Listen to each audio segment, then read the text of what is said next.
মায়ের সিরিয়ালে কিন্তু এখন হাদি আপনার বরিশালে যে ফুয়াদ ভাইয়ের উপর যে আক্রমণটা হলো, আমাকে বেশ কয়েকজন কনফার্ম করছে যে এখন কিন্তু মায়ের সিরিয়ালে হাদি।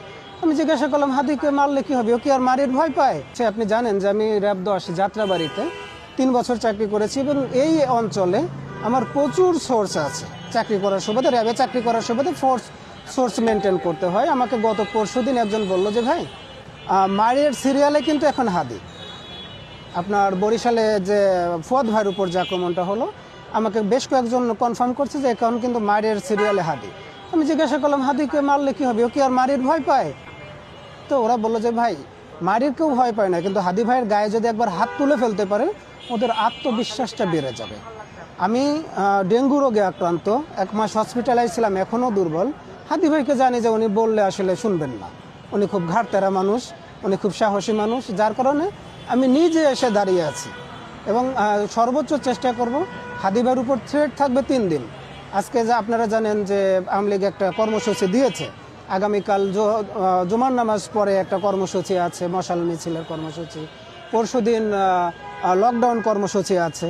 তো এই 3 দিন মিনিমাম হাদি ভাইয়ের সাথে থাকবো। যেহেতু কথা বললে উনি শুনবেন না, হাদি ভাইকে ভালোবাসি মন থেকে। হাদি ভাই কতটা রাজনীতিবিদ হয়ে উঠতে পারবেন সেটা নিয়ে এখন ভাবছি না, এটা দিনে দিনে মানুষ জানতে পারবে উনি কতটা রাজনীতিবিদ। কিন্তু আমি ওনাকে যেটা মনে করি, আমাদের আন্দোলন সংগ্রামের যে রেসটা ছিল, যে ট্র্যাকটা ছিল, এই ট্র্যাকের একদম বিশ্বস্ত রেসের ঘোড়া। আমরা কখনোই হাদি ভাইকে হারাই যাইতে দিতে পারি না এবং এটা বিশ্বাস করি, হাদি ভাই যদি এই রানটা ধরে রাখেন, এই রান তিনি একদিন শেষ করবেন। আমার রাজনীতির এলাকা ছেড়ে আমি এখন হাদি ভাইয়ের পাশে এসে দাঁড়িয়েছি একটা মাত্র কারণেই, এই বিপ্লবী মুখগুলো, এই বিপ্লবী মানুষগুলো যেন কোনোভাবে আতঙ্কিত না হয়, এই মানুষগুলো যেন কোনোভাবে হারিয়ে না যায়। আপনারা ইতিমধ্যে দেখেছেন যে নুরু ভাইয়ের উপর কিন্তু একটা খুব গুরুতর, একদম জীবননাশের একটা হামলা হয়েছিল। আপনারা দেখেছেন এনসিপির উপর একটা হামলা হয়েছিল, ফুয়াদ ভাইয়ের উপর হামলা হয়েছিল। হামলা একবার হয়ে গেলে তার বিচার কিন্তু আর বাংলাদেশে হচ্ছে না।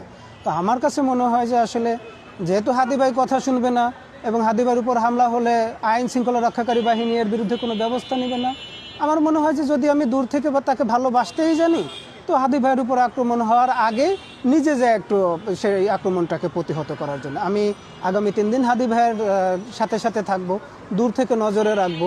যেহেতু আমার নজরটা একটু তীক্ষ্ণ, হ্যাঁ, আমি হাদি ভাইকে নজরে রাখার চেষ্টা করব যেন হাদি ভাইয়ের উপর কোনো রকম কোনো আক্রমণ না আসে।